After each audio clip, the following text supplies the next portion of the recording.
All right, guys, welcome back. Thank you for joining us. We are here to talk a little bit about a new product that we brought into the store. Yep. But also we're going to use this video to segue into a new series that we're starting on the club building side of this industry. Actually get into the build shop with Mikey down the road from here and see how clubs are built, what goes into sort of what you consider an advanced build, the way you guys do things versus, I guess, an OEM build, which is from the factory. And one of the more interesting places to start, I guess, is with how shafts are matched throughout a set, how they're frequency matched, which is what we're going to talk about with rifle. So this will be a good introduction because I think I'm somewhat familiar just from a couple clubs I've seen you put together in there frequency-wise, but not with the irons. We talked about it with a 3-wood or something like that. So I'm curious what is probably a big feature of this being frequency match, why is that worth doing? Is it, if the shaft profile fits you, obviously Rifle has another product in Project X. So we're going to find out how do these compare, who's looking for either or. Right, exactly.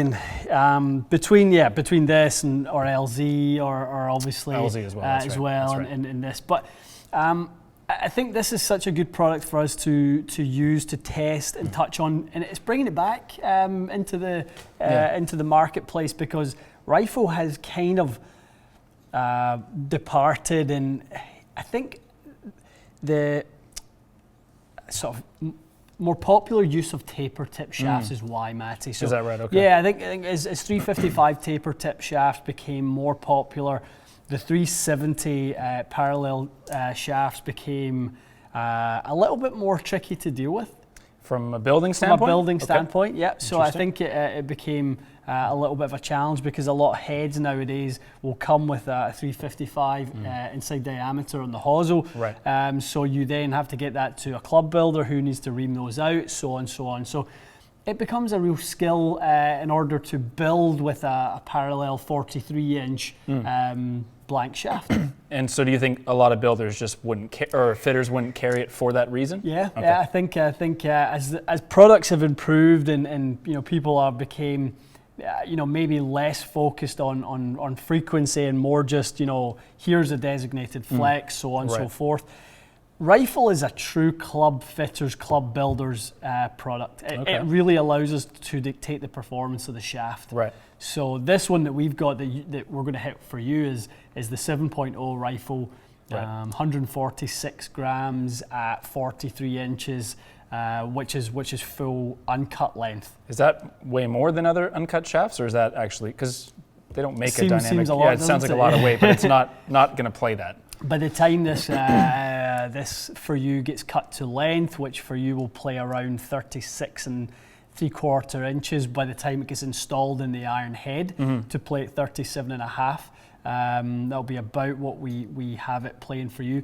It will weigh around 125 grams. Okay, so actually not all that heavy. No, no. Somewhat comparable to Project X in that sense? This is a fraction heavier, Project X.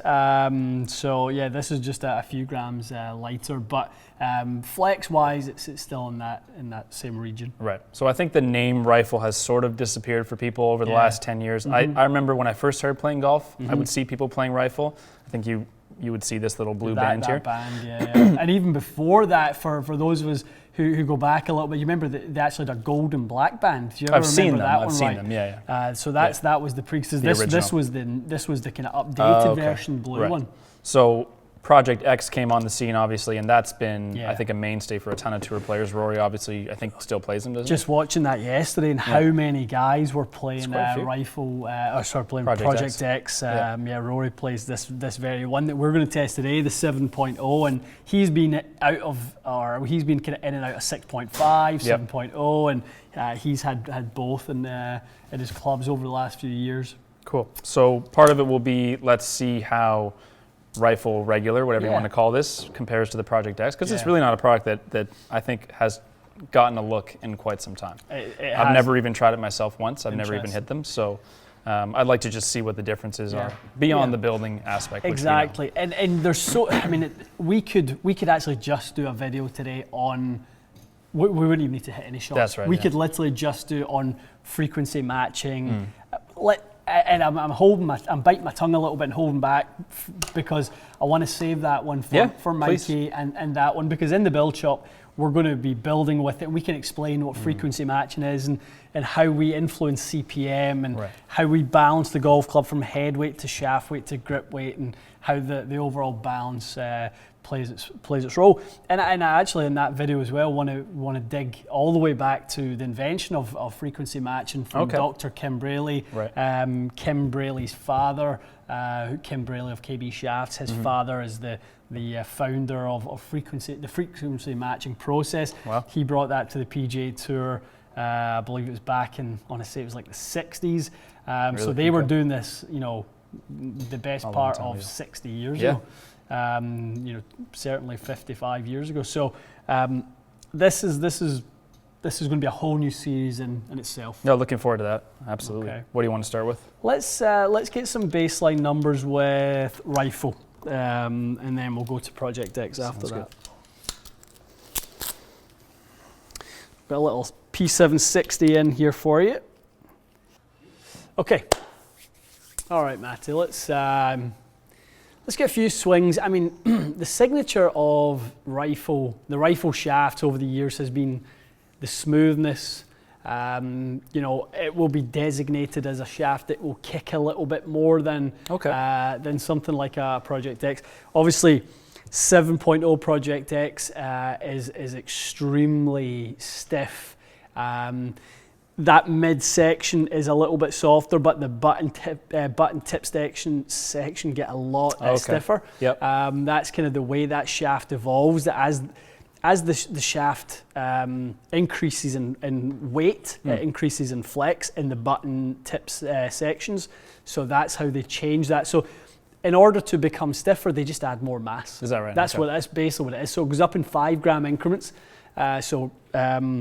You've got obviously the 5.0s at 110, then you've got 5.5s at 115, 6.0s at 120 grams, 125 in the 6.5s, 130 in the 7.0s. Right. So that's how they progress, and it's really about the material added to increase the rigidity of the shaft.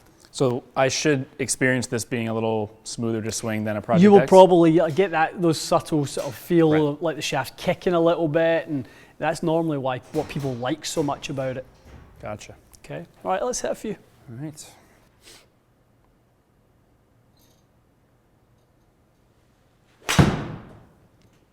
Nice swing. Yeah, I mean, I think there's a bit of nostalgia attached to rifle. I would assume there would be. I mean, I don't have it myself, but you hear about it, don't you? I mean, and I have it. I definitely have it. It's something for me that I have played in the past and loved in the past, and it just kind of disappeared off the radar. It really did. Yeah. Yeah.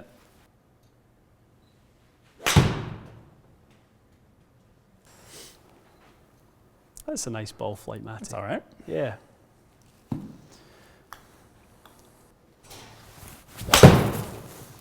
It's better. Good swing. I mean, for something that is as stiff on paper as it's supposed to be, in terms of the 7.0 number, it certainly doesn't feel that way. No, and that's it. It's a very smooth but stable profile. I mean, I'm glad we started with it. I mean, having not hit balls for 2 weeks, I'm glad you picked the one that's relatively smoother to get back into it. But I've got your best interests at heart. You're always looking out for me. Always looking out for you.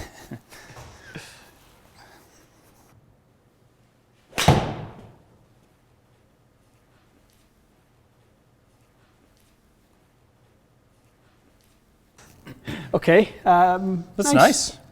As I said, I can't imagine picking up something 7.0 and it being, feeling smooth and relatively easy to swing. I think if you had said, start today with an X7 or start today with Project X 7.0 or whatever else, even my own iron shafts, to be honest with you, that's quite a feeling, or a smooth feeling compared to what I'm used to. And honestly, I think they look really nice too in terms of the step list, same as what you'd see with Project X. And if Project X is not really your cup of tea in terms of feel and flight, it's nice to have an option that's, I guess, similar in technology in some ways, but different in the way it feels. For sure. No, I think that's exactly it. And having obviously the way that shaft is, we can really influence the way that it plays, the way that it, the kind of profile of it, how much we tip it, all that sort of stuff. So I mean, we can make that play significantly stiffer. We can make it play, keep it a fraction softer. Because there's so much of this section that's parallel. That's it. And that's what you've liked about graphite shafts. Is that am I on the right track? Yeah, for sure. Like something like a an Acra graphite shaft, like we were talking about earlier in Ronnie's video. Those can play through 3 flexes. Sometimes you could probably argue maybe even 4 flexes, but 3 flexes comfortably where you can be sort of senior regular stiff. Okay. Then regular stiff X in some of the heavier ones. All by the way you've trimmed it. Yeah, by cutting out more of the tip section and leaving more of the butt section to suit the stiffer part. Yeah. You will definitely make that shaft play quite a lot stiffer by doing that. So that's interesting. I think again, it's not on most people's radar. Like I've heard you say it before, but when you talk about taking the same product and making it play 3 flexes, it's wild. Well, the other part of this that deserves its own video, and we spoke a little bit about this, is the sort of category of shafts that we're choosing, because there's really 3 categories. There's ascending mass. Yes, shafts, that's right. We did talk about that. Where we go from lighter long irons into heavier short irons. Right. I like ascending mass. You're a fan of that, yeah. Constant weight. So they're designated by length. So you've got a pitch and wedge shaft, a 9-iron shaft, an 8-iron shaft, and then at cut length, they're all about the same. Right. They're all right at that same weight. And then you've got descending weight, which is basically what rifle actually is a descending weight. Oh, this is descending shaft. weight, okay. Yeah. So if you look at all the shafts start off at the same length. Yes. And then obviously you cut some more than others in order to get the right plane length. Right. But that will make the shorter irons be the lighter shafts. Safe to say, I know we're not going to get into this too far, but safe to say generally that's not your favorite way to build a club? Or does it depend on the player? Depends on the player. Yeah, it will definitely for me be a consideration as to the player and their tempo and that sort of thing. Someone like for example, like a fast swinging junior golfer. Okay. I really like ascending mass for. Right. Someone I don't want to burden them with too much weight. In the longer clubs? At the point where they're trying to swing it a bit faster, I don't want to burden their swing with too much weight. I'll use it for that. I'll use constant weight for a lot of players, an awful lot. And then there'll be certain times we'll use descending in order, if we feel like the build is the most important part, we'll use descending weight shafts like this. All right, cool. So okay. let's compare the flight to Project X. Are you expecting to see launch characteristics change much? I'm really much? curious. Yeah, because it's more going to be the way that is influencing my swing. I know. Whether it feels stiffer or not. I haven't hit these in quite a while. No, I'm actually interested, an interested spectator here.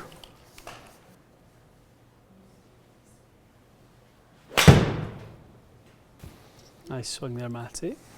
Toy? Yeah, just for a change. Okay, though. Mm-hmm. Sounded better than the first 2, for sure. Nice flight on that one.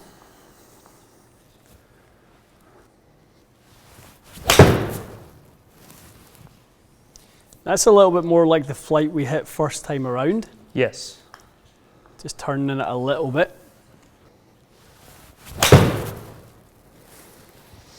It's good too. Yeah, I think that's a really nice little selection with 7.0. Yeah, I'm going to not push my luck. Yeah. So a dramatic change to the launch angle. Ball speed was a little bit higher. I think you struck the 3 of the Project 7.0 really well. Probably warmed into it a bit as well. Yeah, a little bit. But that launch angle is unexpected, to say the least. Yeah. Yeah, there you go. Swing speeds are close almost enough. Identical. Delivered loft. Almost identical. But look at the difference we're seeing on the launch angle. And that was instantly what I noticed was very different. I'll give you just some very feedback from a long time ago. When I first got a set of Titleist AP2s, I got Project X with them, and I remember hitting them thinking, wow, those are going really, really high, but they would be high and flat, but they looked high right off the ball, and I used to use dynamic gold, and so I guess that's sort of, I don't know, that's what it's supposed to do, is it not? It's exactly what it's supposed to do, Matty. Yeah, and it's exactly what I find Project X to do. It will initially launch quite high, but be very flat at its peak. Yep. Dynamic gold, I tend to find launches a little bit lower, but will spin more and hit a slightly different peak, a little bit further out, and then it will drop a fraction steeper.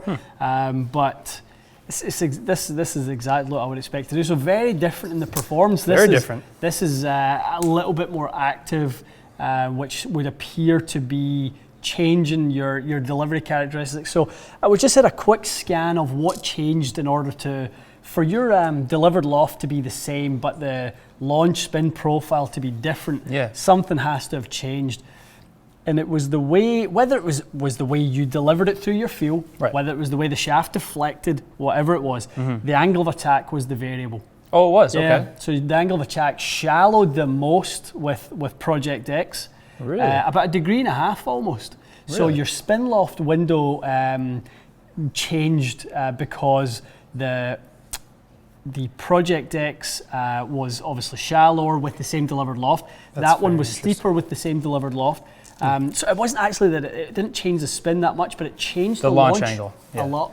And that's, of all the tests we do, I would say my launch angle is the one thing that pretty much never changes. I think we can make changes to other stuff pretty easily, but I don't, usually my launch angle is kind of the same. Right. So you're thinking potentially this is shallower because it deflected differently, deflected less, which makes sense because it's stiffer here. Yeah. That's crazy. Again, I like these. I think when we first started doing shaft tests, not that we were rooting for a difference, but we were always interested to see a difference, and so often there never was one. But it's good when once in a while you say, okay, yes, there are two different shafts here, and yes, they could actually change your ball flight. It's funny, you know, because in my mind, even if as I answered your question about is it deflecting more or less, my suspicion I lead towards less because it's so much stiffer. It would make sense. Right, but there's almost never a point where a shaft is led in trail deflection, meaning that there's deflection away from the axis of the shaft. Right. Almost always the club head is working in lead deflection. So it's just less lead deflection with the stiffer shaft. Well, in this case, it would seem that way. It would seem that way. You know, or whether it's influenced you. That's again, you know, fair. We keep teasing this, but that's a gears. It's a gears measurement that we have to get into. So, you know, deflection will be one stone that's uncovered. For sure. Further down the line here, but this is club fitting 101, guys. This is why we have different shafts. Even for Matty as his ball flight characteristics, there's never a shaft. We're going to go through 3 or 4 or 5 to uncover what you do with each of them. Yeah. Well, I mean, fun first go with this rifle. As we go down the road with this conversation, as I say, guys, this is an introduction today. We don't want to go all the way down the rabbit hole of frequency matching, but we want to introduce it as a concept, and so we can then reference it when we go into the build shop. We can talk about some of the changes we saw. We will ideally build a set of frequency matched clubs, which would be awesome, so that we can get literally the CPM exactly where we want to get the progressions all the way through, because we see so much value in identifying frequency in a way of matching a set to potentially each other. Of the full set, or even to a second set that a customer may purchase. So the consistency is there. So the consistency is there. We're not just taking a set of taper tip shafts, gluing them in and kind of going, well, they're stiff. It says they're stiff. I know. That's when you get a customer from an OEM build, not to throw them under the bus, but they may say, oh, my 8-iron feels funny. And a lot of people are just like, you know, that's nonsense. But it could happen. Like if you haven't had your set frequency built, you may actually have a shaft in there that's different. And we also frequency analyze on taper tip. So it's a different process but similar goal, would you say? It's a similar process in the sense that the shaft isn't parallel to the point which we can influence it all that much. But if we tend to find that a set of shafts are all over the map in a frequency, we'll actually just start again. You start again, send them back. We'll reorder the shafts. But again, with everything, there are certain shafts like dynamic gold shafts. They're not designed to be to be sort of in some kind of a profile, you know, in an ascending sort of scale when it comes to frequency. They're just not designed that way. So you're judging something unfairly because it's not how it was designed. Yeah, it's not part of the technology. Yeah. This is going to become conversational, and hopefully the club building enthusiasts, and I know there's a lot of people who use club building as a hobby. A lot of our viewers and subscribers here and in Patreon will talk it a lot to us about the build part of it. So hopefully we're catering to that segment of the market as well. All right. Okay, let us know your thoughts. Let us know if what you want us to dig into when it comes to this club building series, because we're open to all sorts of suggestions. We will talk about swing weight. We will talk about different things in matching sets for frequency and how head weights differ, and how we can match a set that maybe falls slightly outside of tolerance, or all these sorts of things. Okay. Yeah, give us your ideas. We are always happy to kind of make a running list of the things we want to go through, so it's always helpful. Yeah, excellent. Okay, guys, thanks so much for joining us. See you soon.